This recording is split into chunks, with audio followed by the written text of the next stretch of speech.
What's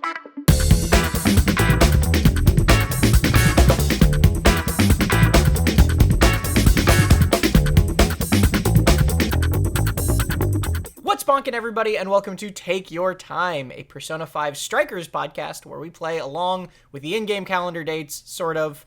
I am your host, Tom Marks, joined as always by my other host, Jonathon Dornbush. Tom, it's so wonderful to join you on this July 31st that we're recording this episode on, in time with the show, definitely. Yes. Yeah, we're that's the secret. We're recording it all in real time. We're just not... No, that's not true at all. But somehow we're getting comments from later in time and pulling them into the episodes. It's really impressive. Yeah, it's in post. We're putting those in post.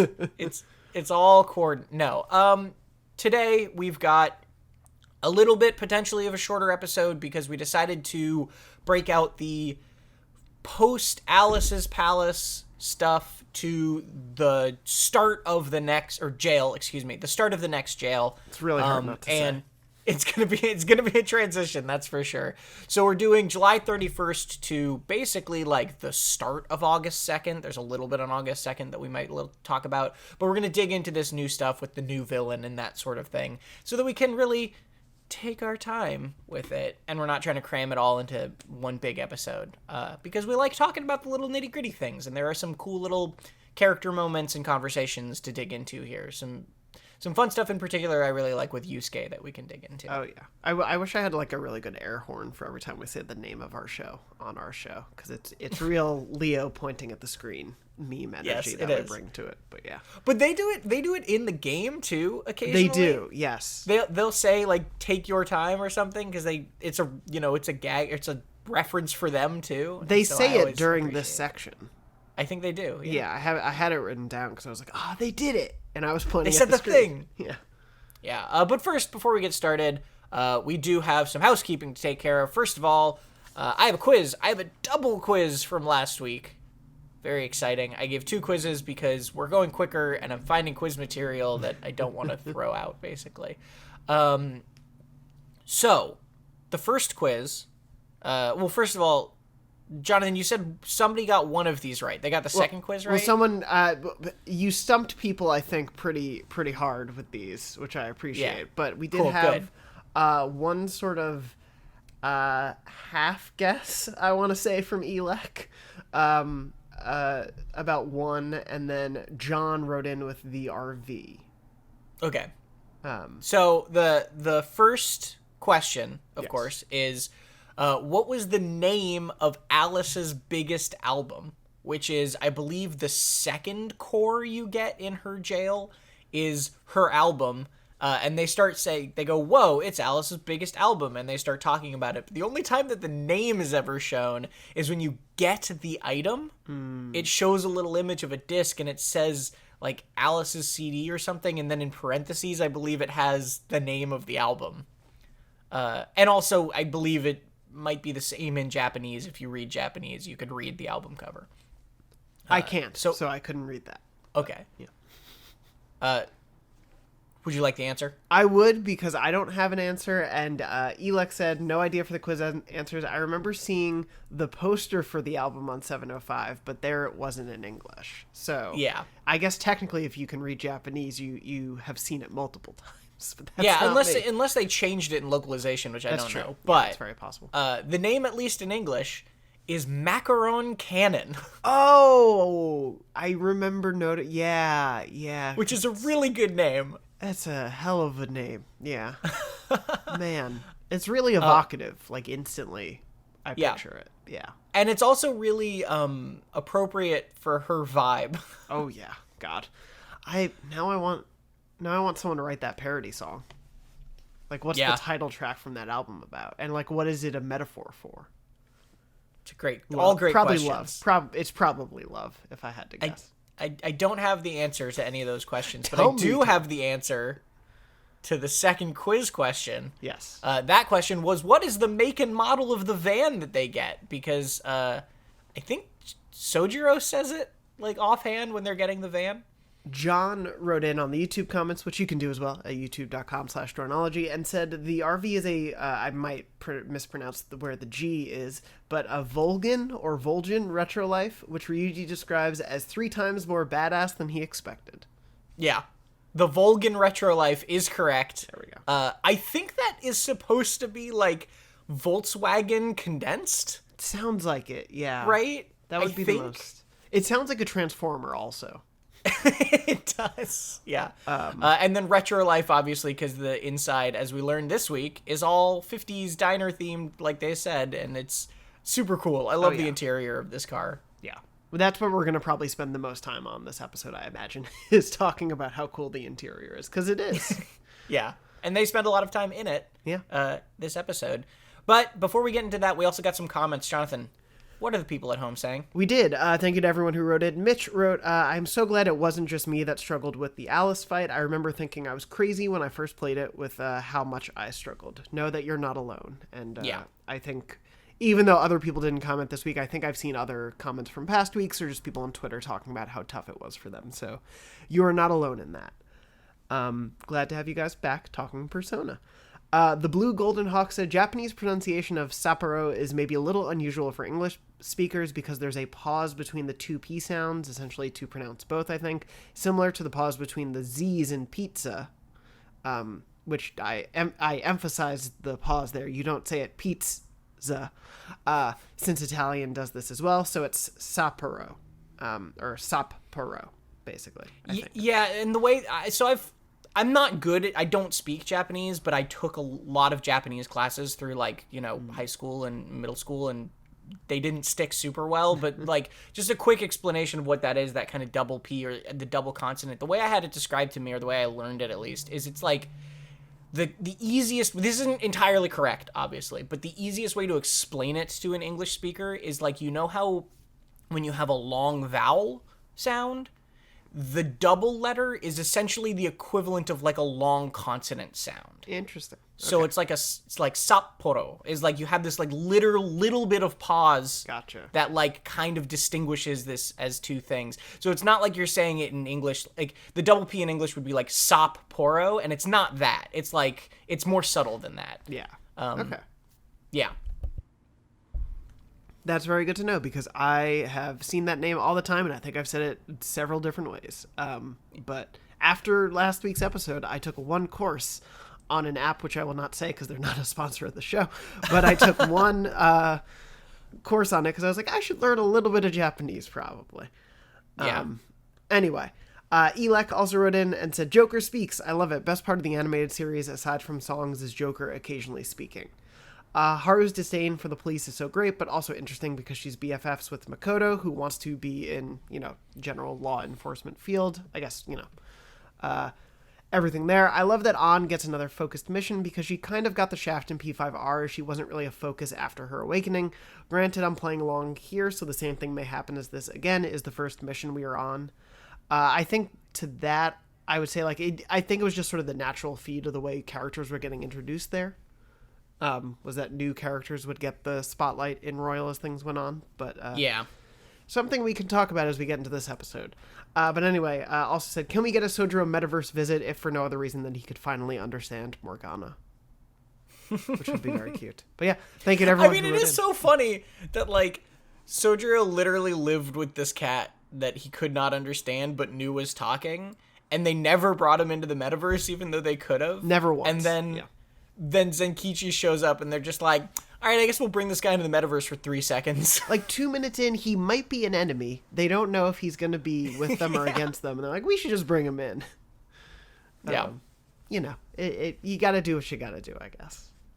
Also, I guess I was going to say all the police from Persona 5 that got brought into the metaverse would, like, also be able to understand Morgana, but I think you have to hear Morgana talk to, like, make it your brain work. To be part of it. Yeah. That would be so funny though if there were just like a ton of police officers out there who just knew Morgana could talk but didn't know why. Just randomly, like when they're in the train station, like 1 or 2 people will overhear and it's like, what is happening? Yeah. And then they just think they're going crazy.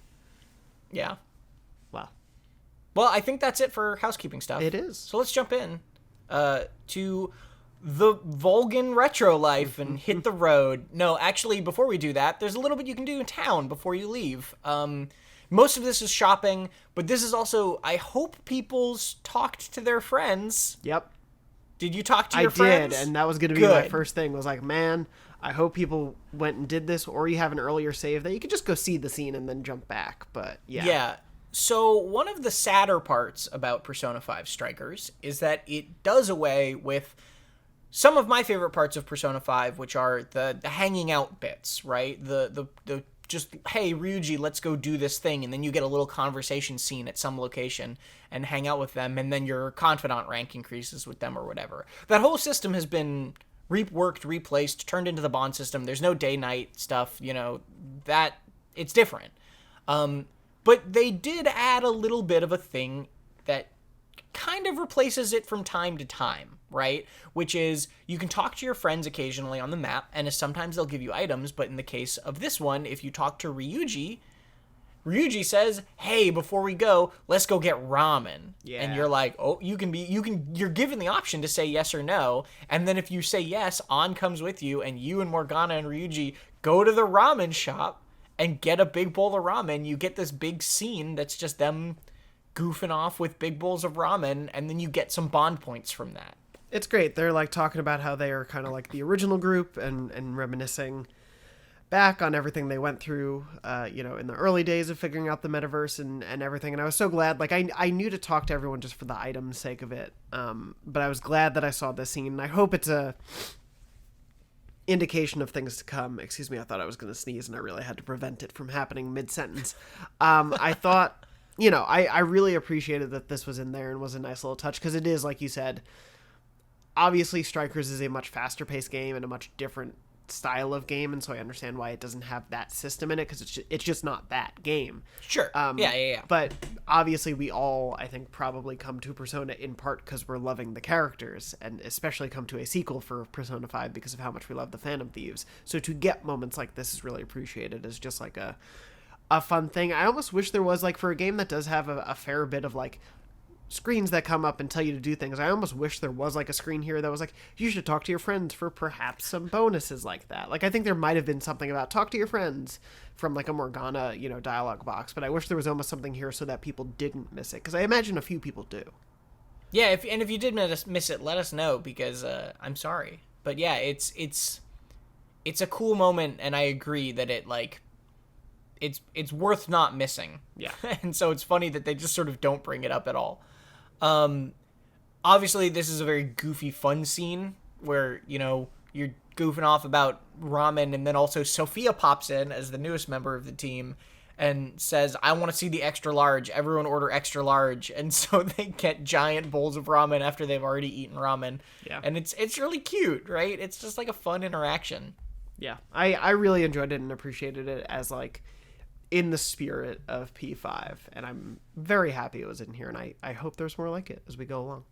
Yeah, and there are, I won't spoil, obviously, what or anything specifically, but there are more moments like this where there's sort of just like a not hard, like it doesn't need an unlock, right? It's just like a, hey, here's a little extra thing if you want to go do this extra thing. Yeah. And obviously it gets you bond points, so there's an incentive to do it and kind of no incentive not to, right? I'm so obsessively looking for places to get bond points, even though I'm sure it's pretty well structured. I'm like, I need these. There's not enough of them. Give them. As Persona 5 Strikers itself says, there are no downsides. Yes, it's very true. Let's move on though, because now after you do whatever shopping you want to do or whatever, you get in the van and you leave and you all go on a road trip, and there's a cute little cutscene to send you off. We're gone. We're gone from Yongajaya. It's so weird. Yeah. It's wild, right? You never got this far. No, I pretty much finished the first jail. I was really trying hard not to say palace. Finished the first jail, and thank you. And I was just ready to go. And then work got in the way. I think there were other games that came out that I had to review or something, and so I put it aside. So yeah, this is new territory for me. Yeah, and I love this moment too because it does something really cute and clever where the date screen, right? Where you're used to seeing the like the date move a little bit, and like sometimes the knife hit it or whatever on the new date, and this time the date stays the same, but the whole world behind it kind of twists, and suddenly it's a van kind of bumping along instead of Tokyo. It's just a really nice touch. It's such a clever, and I think again, obviously we talk about it. It is not Persona 5. It is a different game, and it's all that sort of thing, and made by a different studio as in large part. But like, it's so clearly that they cared about staying true to that game, and to do something as small as that is like very much a almost fan servicey thing, because it is such a fun UI, like nudge wink wink kind of moment, and I loved that when that happened. We get it again even when we get to the location that's kind of important for this episode. But yeah, it's really cute how they do that. Yeah. The other thing we get as you head off after the cutscene of people leaving is Zenkichi. You get a conversation with Zenkichi Hasegawa and his boss, the mean police lady from the very beginning of the game. And basically they're talking about Zenkichi's plan and checking in about how he's infiltrating the Phantom Thieves. And he's saying, "It's going great, boss. I'm gaining their trust and they don't suspect a thing." And she reminds him not to get too close. And he says he'll use them however he has to use them to get what he needs to get done, and he won't worry about getting close. He never gets close to nobody. Including someone that he should check on at home. Oh yeah, they mentioned the yeah. Yeah. I knew it. I knew he was dastardly and mischievous. But will he be the whole time? Perhaps he does get too close and becomes their best friend.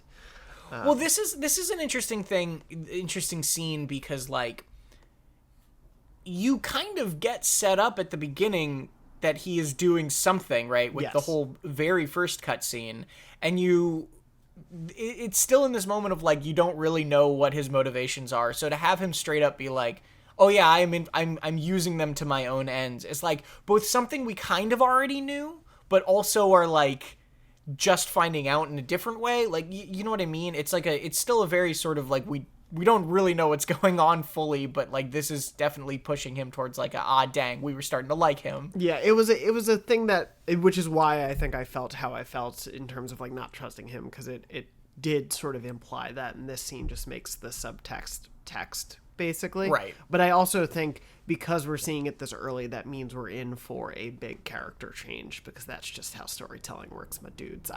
I've seen enough of these. I know what happens. I get it, but I can't wait for it. But no, I'm curious to see how he continues to come into the fold over the course of these jails. But yeah. Yeah.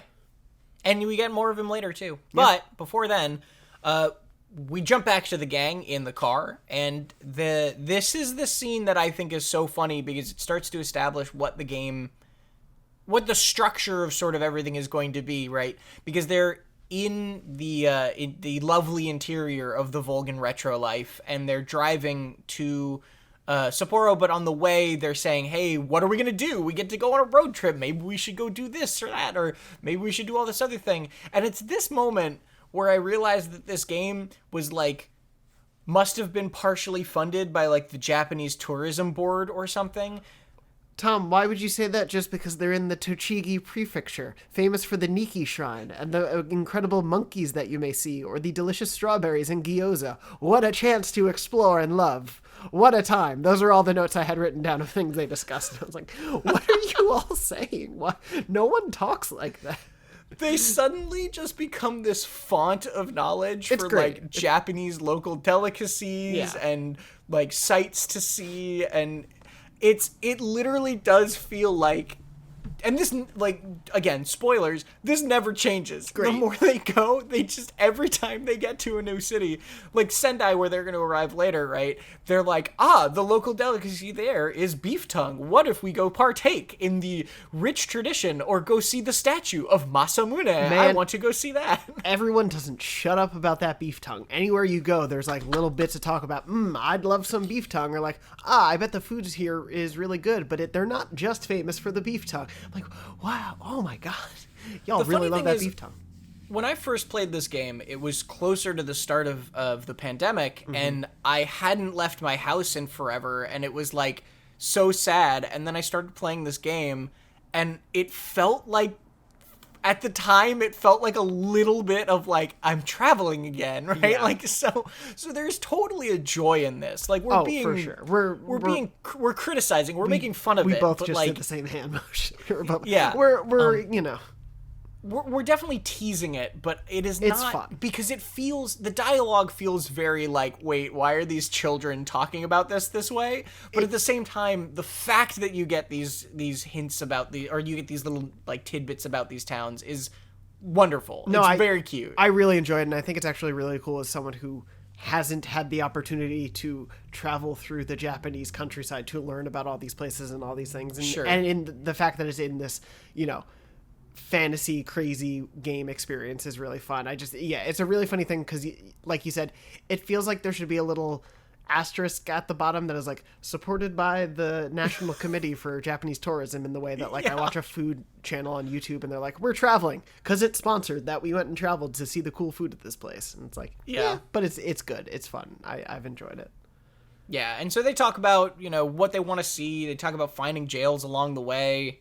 And then they talk about Makoto, who's going to be the only one driving the entire time because the only other person with a license is Haru, and apparently Haru is bad at driving.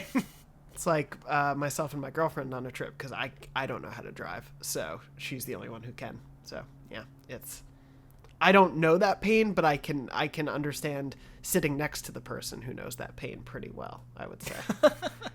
And it makes sense too because Makoto is the one who drove the Morgana bus. Yeah, that's very true. And drives a motorcycle as well, so it's only fitting. She has the most experience by far. Then you get the first sort of like, this is now introducing a new mechanic. Makoto needs a break, so they stop by a riverbank to make camp and make lunch. And now they introduce one of my kind of new favorite thematic additions to the game, which is the cooking. Yeah. Were you expecting this game to have cooking? I feel like I may have heard about it some point pre-launch, maybe, or like reading a review or something. But man, no, like now that I'm a couple years removed from it, I was like, oh yeah, there's a cooking minigame and there are ingredient items that I guess I'll be collecting here for cooking. Yeah, you got to buy ingredients and you got to buy recipes, as we find out later. Those local delicacies can be purchased from stores, and then you have the recipe, and then you can make them back at your camper. I was going to say, I did realize, because I look at trophy lists, and I did spoil myself, because there is a trophy list, I think, for getting every ingredient. So that is one way you can spoil. Anyway, but yeah. And yeah, the cooking is really simple. It's basically just like an expanded version of going to Leblon and making curry or coffee, right? Because you just get the item that is the thing, and then you can use it later. Coffee, once again, restores SP. Coffee and curry restore SP in different amounts and ways. And then there's other recipes you can get that are health items. And generally speaking, the things that you can cook are more valuable and better than anything you would be buying from vending machines, right? There's a lot of vending machines, especially when we get to Sendai, and like, boy, does some of those items not seem worth it, especially when I saw what I was able to cook. Yeah, okay, so let's dig into this a little bit. One of the things that I use as my baseline for healing items is $100 is about, or like 100 yen is about 10 healing.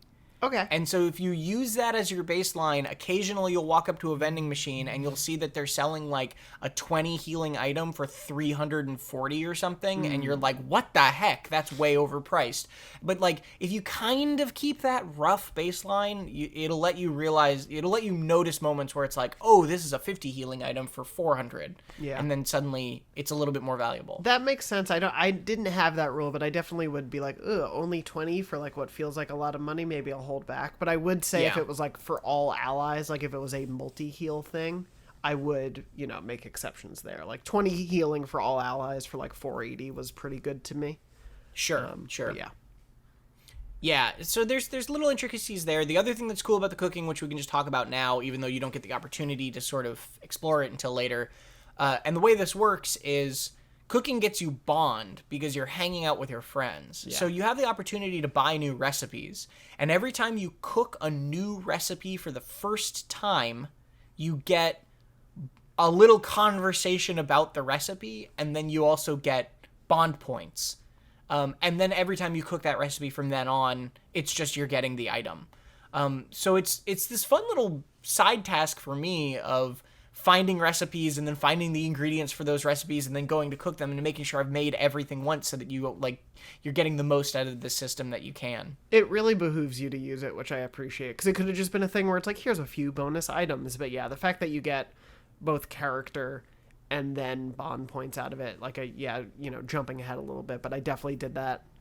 When I noticed I got my first recipe, I went to every place in Sendai to be like, I need to see if there are more because I need that stuff. But yeah. Yeah, and you got to buy out the grocery stores because they don't have many items, right? They don't have a high quantity. Yeah. And then they refill, I think every, like all the items will, restock once you've, done a certain amount of battles in a jail, basically. Okay. So it'll refresh over time is essentially the idea. So since they're limited quantities and it takes time to refresh them, it's unless you're grinding, it's worth just buying those ingredients out so you can make lots of stuff. Yeah, I just bought immediately. That was my plan every time. Yeah. So they have this lovely little road trip lunch. I really like the vibe of this too, right? Joker makes Sojiro's curry and everyone's excited to have Sojiro's curry even though they've been gone from home for 5 hours at this point. Same day. Still same day. But man, they're home. I mean, they're kids. It seems like it's a lot of their, other than I guess Joker's first real trip from home. For some of them, on accepting since she and her family moved.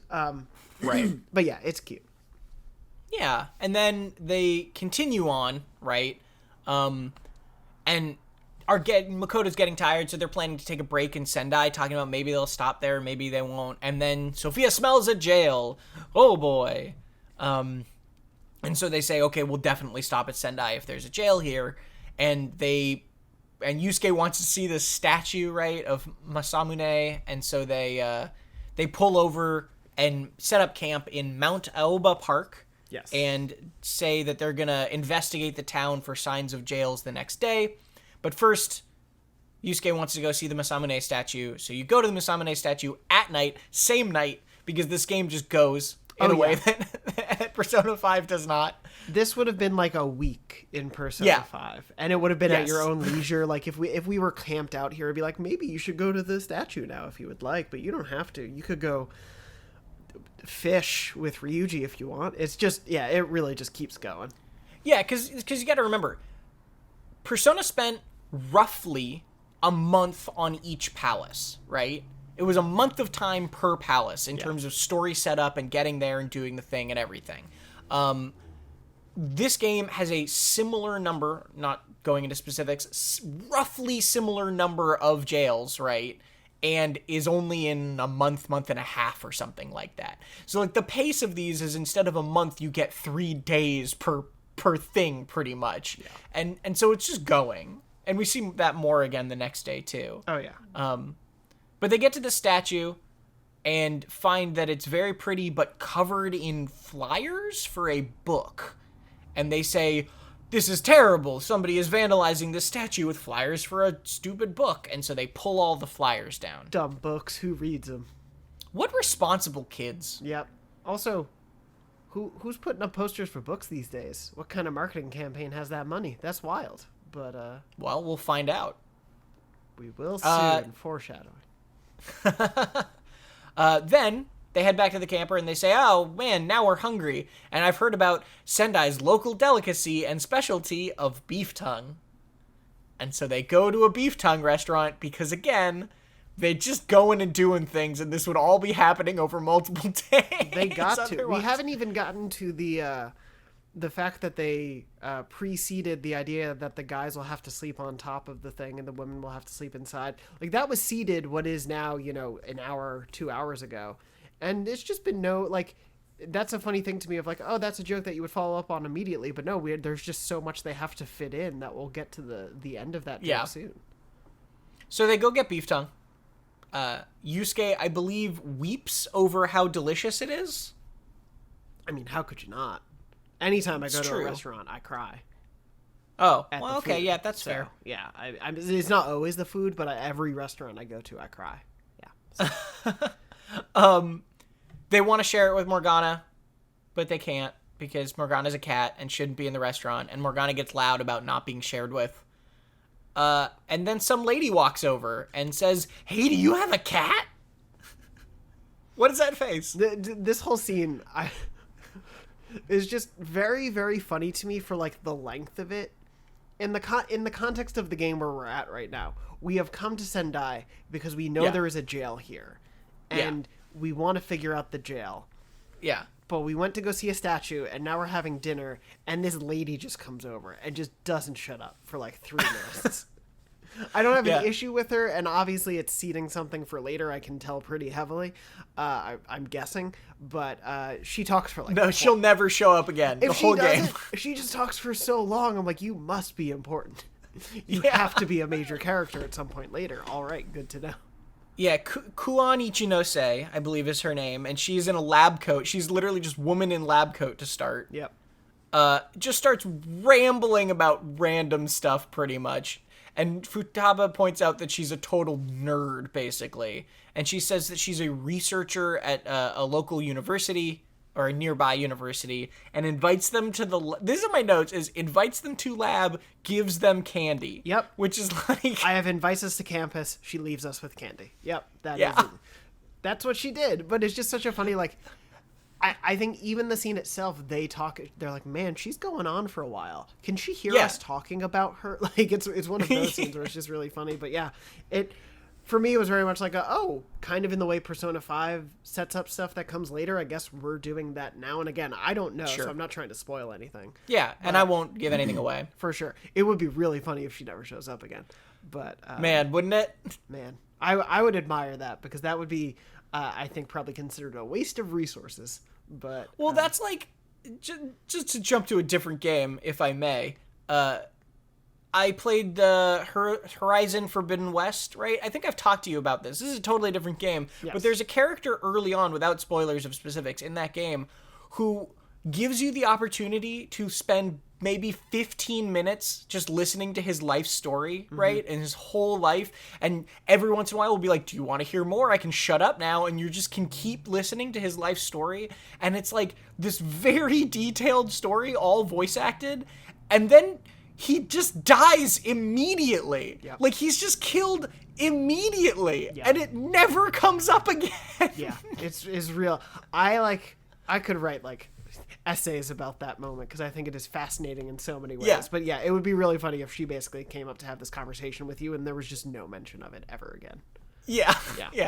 To be clear, not hating on Forbidden West. I liked that game quite a bit. It's a very interesting moment. It was very funny. Yeah, and maybe Ichinose is the new one for this game. Maybe. But anyway, she leaves.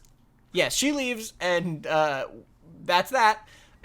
And you go outside, and conveniently, because everything has to happen right away in this game, there's a crowd of people outside fawning over some author guy who is being kind of a sleazy dude, being like, oh, all of these people are so in love with me, thank you.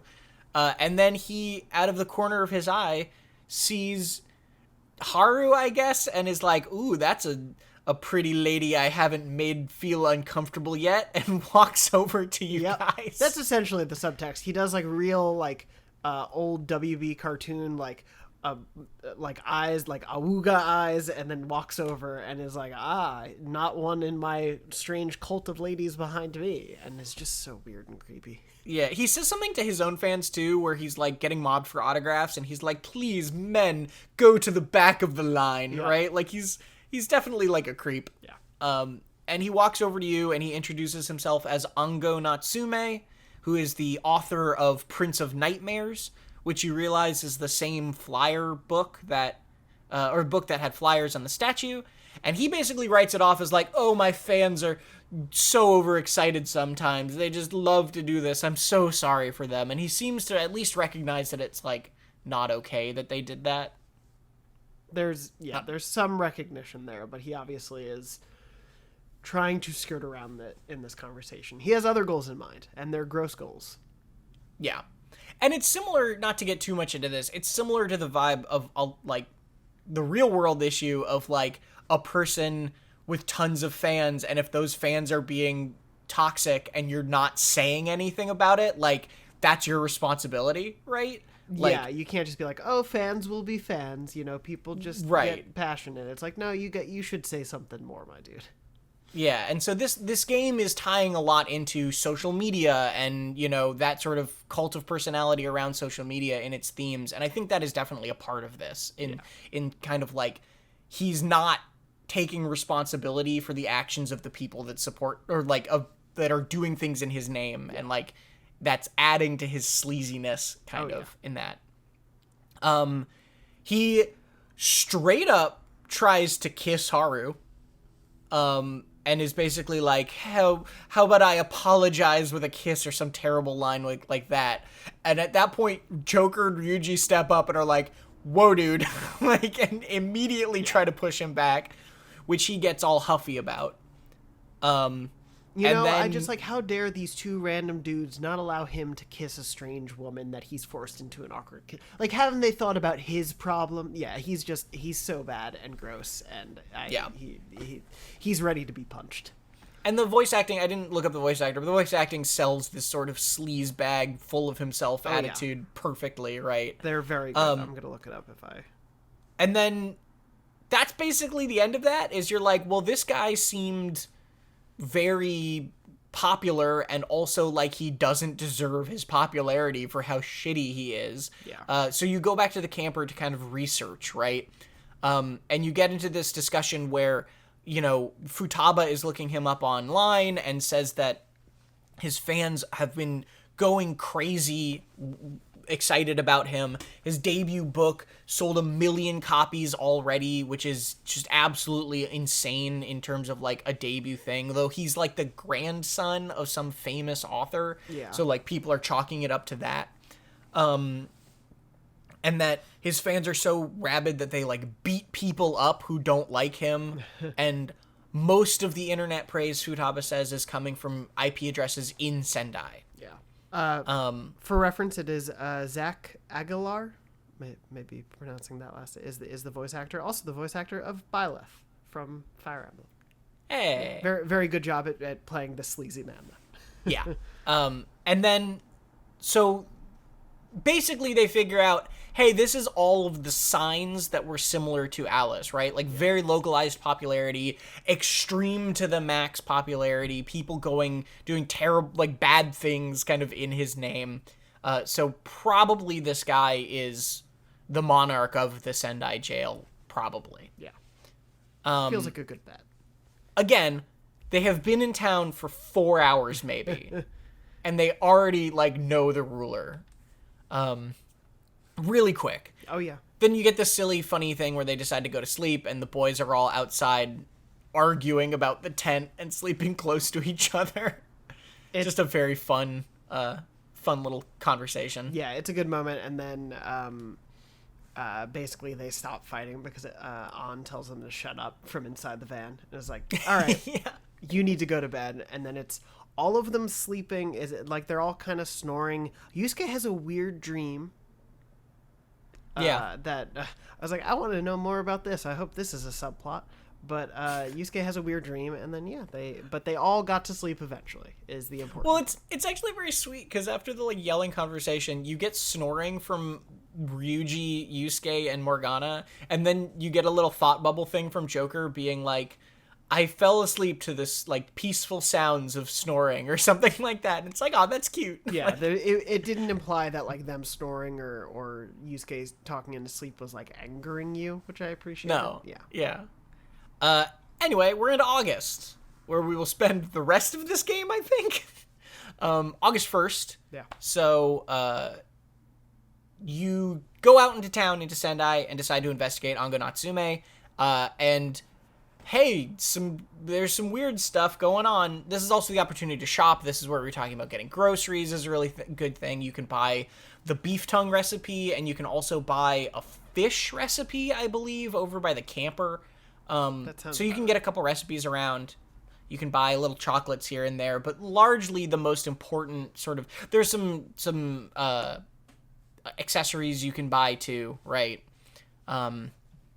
Yeah, but mostly what you're doing is you're looking for clues, and sort of the main things that you find out is that the people who are, buying his stuff are spending crazy amounts of money, just like Alice, on his stuff.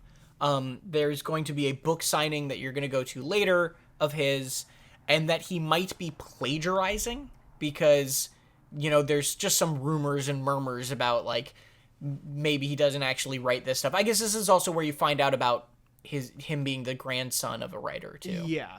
There's also, I guess, slightly related to this, I noticed that if you really pay attention to the dialogue bubbles that pop up as you're running around, they sort of hint at what he refers to himself as, or that, like, what his fans are referring to him as if you assume it's him. What is that one? I don't know if I'm giving away a pop quiz thing. No. Okay. They keep saying, like, the Overlord. Ah. And so that kind of keeps popping up, and I was like, oh, that's probably whoever the jail ruler is here, the monarch. But sure. Yeah, that kept popping weird up name. on the side. Weird nickname. Yep. Yeah. I mean, fitting for this creep. But yeah. I think you covered the bulk of, like, what you learn. And then this investigation scene, like, that's the main stuff, but then you sort of, like, it more comes to a head and is kind of discussed in detail in the book signing, right? So you go to this book signing, and it's crazy crowded, and there are people there who are bragging about, like, I bought 50 copies of your book, and other people are like, well, I bought 100 copies of your book. So people are just buying spending irrational amounts of money on him. And you overhear the other thing that's kind of important is you overhear this story about how he writes his novels for some girl in some hospital, right? Or he wrote the novel for some girl who's in a hospital sick, and he did it for her, right? And so there's some question about, like, well, maybe this guy is just really popular and a good dude, actually. He's a tragically misunderstood creep. That's all. Yeah. Exactly. But then Yusuke just walks over and has been reading his book and is like, nah, it's trash. Yep. It's a trash book. It's real bad. And yeah, it's funny how quickly it comes to a head. I do like to imagine it only took him like 20 minutes to read the book. But yeah. I think that tracks. He talks about how it's like, we can also, I don't want to like jump ahead too far, but like he has that conversation with Joker at the end of the scene where he's kind of like, why do you think he wrote it? And he's like, you can say money or fame, and I think whichever way you answer, he's like, nah, there would be easier ways to get that than doing this and like risking your credibility, basically. And he's like, it just feels like such a soulless book. And then Futaba starts to hollow, yes, yeah. And Futaba starts to recognize parts of it from like anime and all this stuff. Specific lines that have been like kind of, as I like to call it, like middle school plagiarism rewritten, right? Yeah, you're hoping it gets, I don't know what they use these days, but it's like you're hoping it gets past the like copy a Word doc into a website to check for plagiarism, and if the sentence comes up as too close, you're hoping to avoid that basically by rearranging. Yeah, but otherwise, that's still plagiarism. Yeah. Oh, it's still not good. That was always the thing the teachers tried to make you scared of, was like, I'm gonna search every word you write, and I was like, well, I don't plagiarize, so I'm good. I don't know who this is for, but all right. Yeah, don't plagiarize, people. Yeah, children, don't plagiarize. Yeah, so that's the gist of that, is that Yusuke says there's just absolutely no passion or drive behind it. Yeah. Futaba recognizes lines, and then you and Yusuke have this conversation, where it's like Yusuke just like not understanding why someone would sully art this way, basically. And you talk about how you're gonna go meet up with Zenkichi to discuss this further, because you did find a jail and probably the ruler of the jail, or the monarch of the jail. So you go back to the camper van, and Zenkichi arrives that night, and you kind of talk about stuff, and Zenkichi gives you a little bit more info than you already had, right? So he says that his book is selling like crazy. Yes, it sold over 1 million copies or whatever, but like basically only in Sendai, and that all of his fans are connected to him through Emma. Yeah. Which is kind of the last bit you need, right? Of like being like, okay, this is definitely happening. And Zenkichi is just offering this vibe, by the way. I know we just got this scene of him sort of being like, I'll never like get too close and all that stuff. But, like, the vibe of the scene is really fun still, where it's like Zenkichi is working with them in a pretty collaborative way that feels sort of mutually respectful, except for the fact that they won't stop calling him Gramps. Yeah, but like people are like bringing their own stuff to the conversation here. Yeah, it's a cute moment. I liked I forget if it's this scene or the other, but just in terms of like actually talking about the interior of the camper van, like having Futaba on like the top bunk on her laptop there. Going through things and just kind of everyone huddled around there. I do think it's really funny that essentially he's like, I'll meet up with you guys in, you know, however long, and we'll meet up and do that, and then he's just here with them already. I have no sense of how large Japan is. I just have no sense of what he was going to be doing. Yeah, right? Where has he been? Yeah, but apparently he's trailing them, maybe. At this point, but yeah, it seems at least like cordial enough. Like since that last scene, he's not acting any more like deceptively in this moment. He's just kind of still acting like him, and even going so far as to help us because he has a lead. Yes, continuing in the trend of strikers, just like things happening right away. He says, "Hey, there's a party for Prince of Nightmares to celebrate its 1 million sales." And I got tickets for you, and you can go try to get his Emma keyword. And so you're going to a party, and oh yeah, by the way, it's tonight, right now. Ooh. We're already at the party. Let's go. Yeah, we're just right there. I kept thinking there would be like moments in between of like, go out and explore the town a little bit. Nope, we're just going right in. No. And the truth is, because this isn't like a ton of story stuff, right? Like this episode, or the amount of stuff that's happening in this week is only like maybe an hour, little bit over an hour of stuff to do. And so like the moments of getting to walk around are not super far apart from each other. But yeah, it's like there's just more plot happening, like more things happening all at once than you're used to in Royal. Yeah. It's very much set up then jail, at least from these two. Yeah.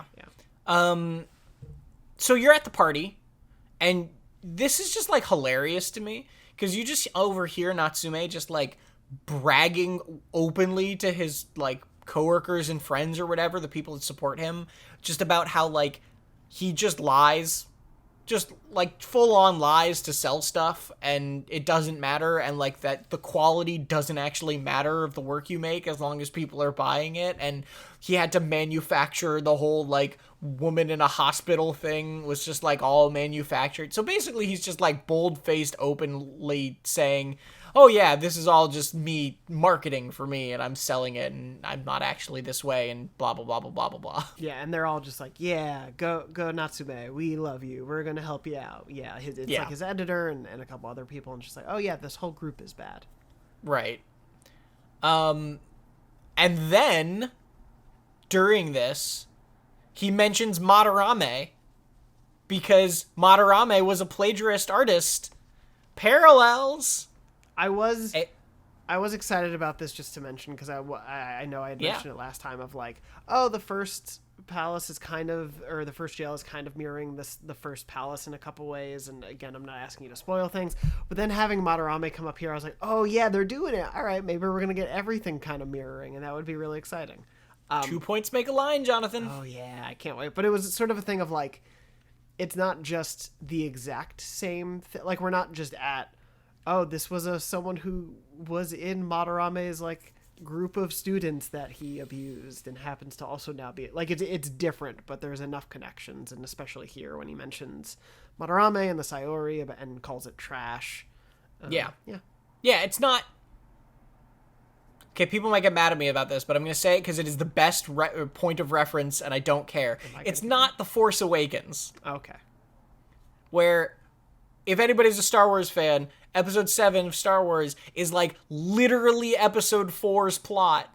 Just, like, again with different stuff. I mean, someone will be mad, but I think that's generally accepted. Like, I like Star Wars, and it's very clearly, it's just Force Awakens is, removed from quality or what you think about that, like, that is literally, it's just took the original and said, okay, what if we do this, but, like, twist some things. This isn't really that, and I think that's an important distinction, right? It's like, this is referencing, like you said, but it is not just, like, full-on retreading. Yeah.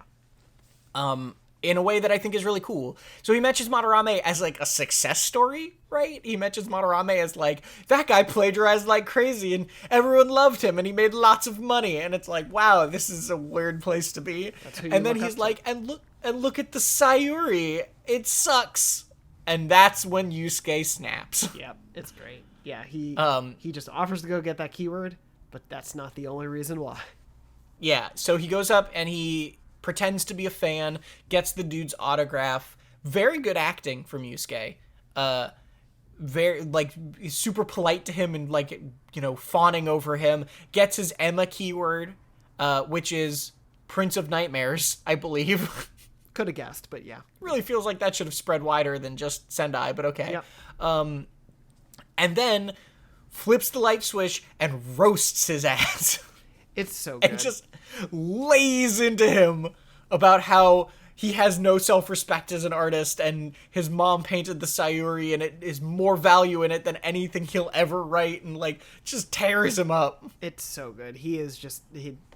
Man, it is a wonderful moment. And I think also in the, you know, speaking to the act of this not retreading, like this is Yusuke at a much different place in his life, whereas you know, it took a lot of growth for him in Royal's second palace to come to a point of standing up to Madarame. Here he's just doing it from minute one. Like we haven't, you know, fully gotten into things, and he's like, yeah, I'm not going to stand for this at all. Yeah, it's really cool. Again, not getting ahead of ourselves. I do love that, like you said, both the first palace and the second palace have kind of done this where they've taken a specific character on the team and given them more of a moment to kind of evolve and talk about what they went through in the first game. Yeah. In a way that when I first played this, I wholesale did not expect them to do, right? Like, it really is cool that they're giving them these opportunities to talk about the stuff in the first game. And it's also why I say at the beginning of this podcast, you should absolutely play the first game before you play this, because this moment would just not matter as much, right? Not at all. So yeah, Yusuke goes out, you guys leave, you go out and apologize, right? He apologizes to the gang for being so emotional or whatever, but they're all super happy for him. And then kind of as the gang is leaving, Sophia gets to have her next sort of becoming a human being moment where she's like, what is sadness? Yep. And then like goes on about that. Yeah. But the thing that I like about this, if I may. No, go ahead. Both with the anger conversation before it, with Ann's anger and Yusuke's sadness, there's not, like, you don't really give her like a cheesy, simple answer, right? Like, you really like are saying like she's trying to figure it out, and you're saying like, well, it's complicated, it depends on the person, it depends on the situation, but yeah, like sadness can be this thing that, you know, relates to this other thing, and or it could not. And like I really appreciate that this game isn't reductive about that stuff. Like it doesn't really give a very good answer. It just is sort of like, yeah, man, it's like the human condition is a weird, wild, confusing one. No, that's what I kind of like, where like even I think you're right in that it both is good, but also like not good to the extent of it's not a perfect answer in any way, but they're also not perfect answers. And a 16-year-old boy should not have the perfect answers at this point, like in understanding the full suite of human emotions, even going through all this. And so it's like he'll give an answer and then she'll kind of say something back, and it's like, well, not exactly, but like you're getting there. Yeah, and I like that the answer is it's complicated. Yeah, because that is probably a good answer, right? Like, I think it works really well. Both of these moments I think have done that well, and I like that it's not a clean like sadness is this and that is why it's good and why it can be bad. The end. It's right. There's more to it. Yeah, and Sophia's appreciating and learning, and then oh wait, you're asleep already. We're in the Velvet Room. Yeah, no bedroom scene. Nope. You're asleep. It's the Velvet Room, and not much happens in the Velvet Room. Basically, they just unlock the bond skills that are specific to personas. So you already have the bond skills that are like, add 1 magic to everyone on your team, add 1 strength to everyone on your team. Now you have bond skills that are more kind of like that, but for personas specifically, right? Like buffing the personas on your team. Yeah. And that's about it. Then, that's kind of the gist of it, right? You regroup in the RV the next morning, you put the Emma keyword in, and you say, okay, or you say, yeah, we got the Emma keyword, we know he's the ruler, let's prep, and this gives you this moment to walk around and shop and cook and do all that. And then if you enter the Emma keyword, you can go. You get the cutscene where you go into the jail. Yeah. And we can talk about the jail next week, but yeah, you're just in it.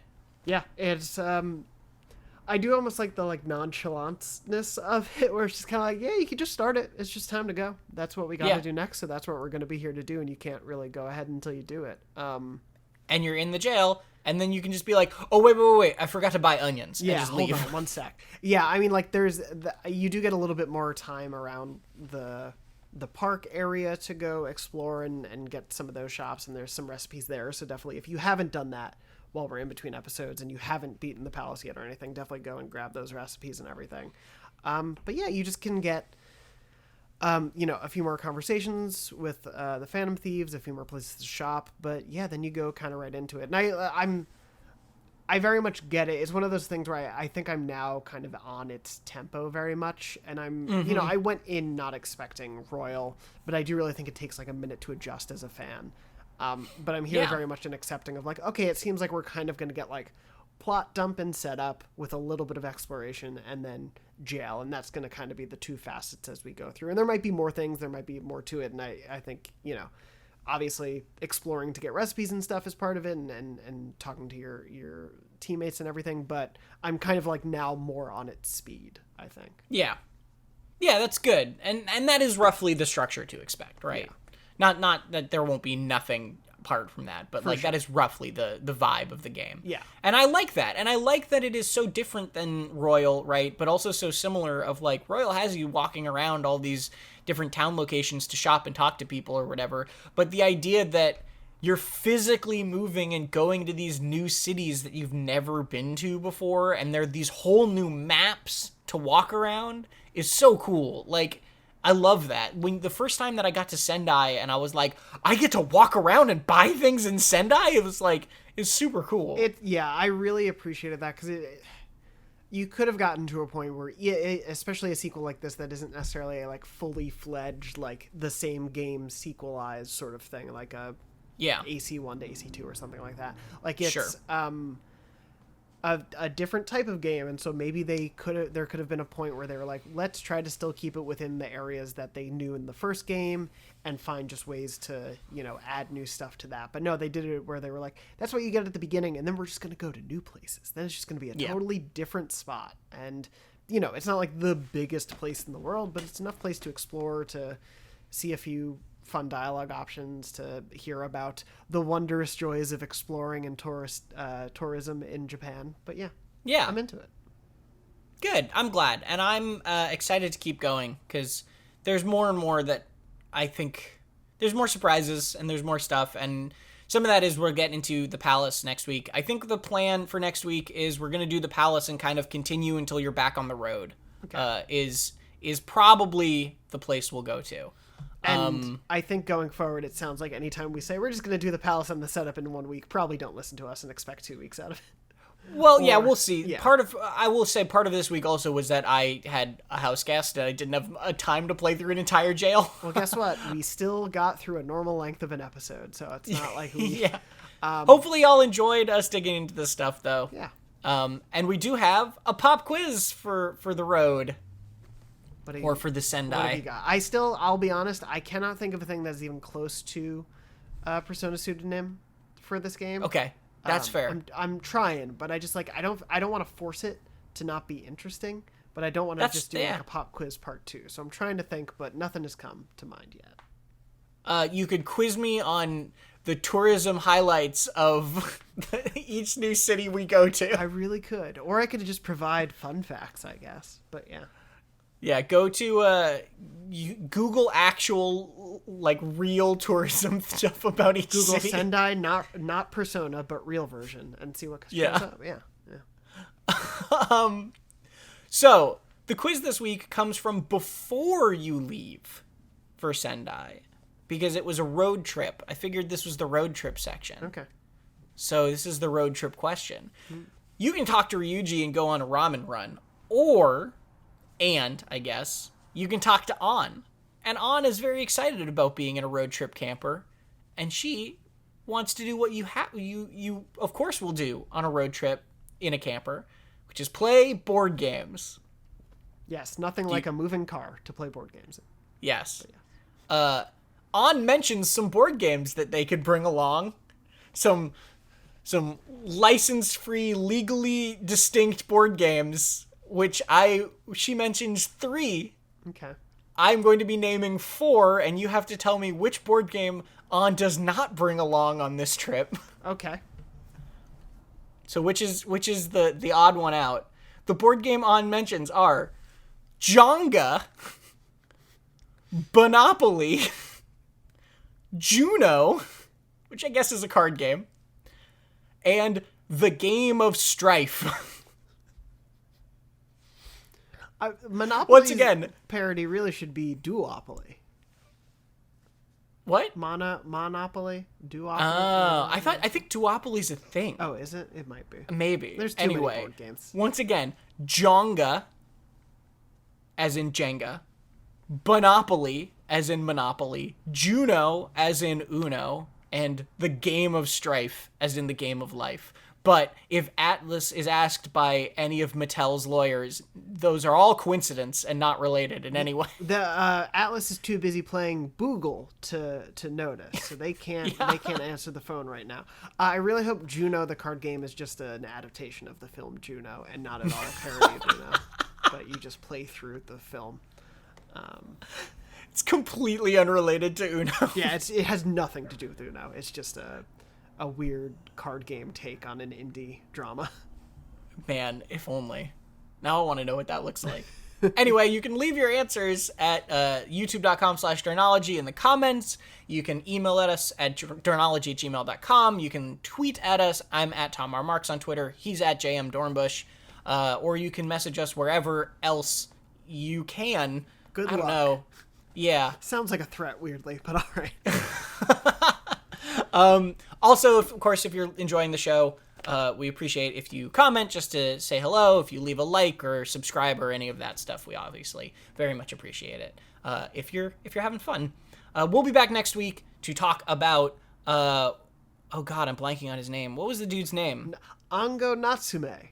Ango Natsume's the Prince jail. Of Nightmares. Yeah, we'll be going into the Prince of Nightmares to fight the Overlord himself. Anyway, we shall see. That's all we got. See you next time. Jenga. Jenga.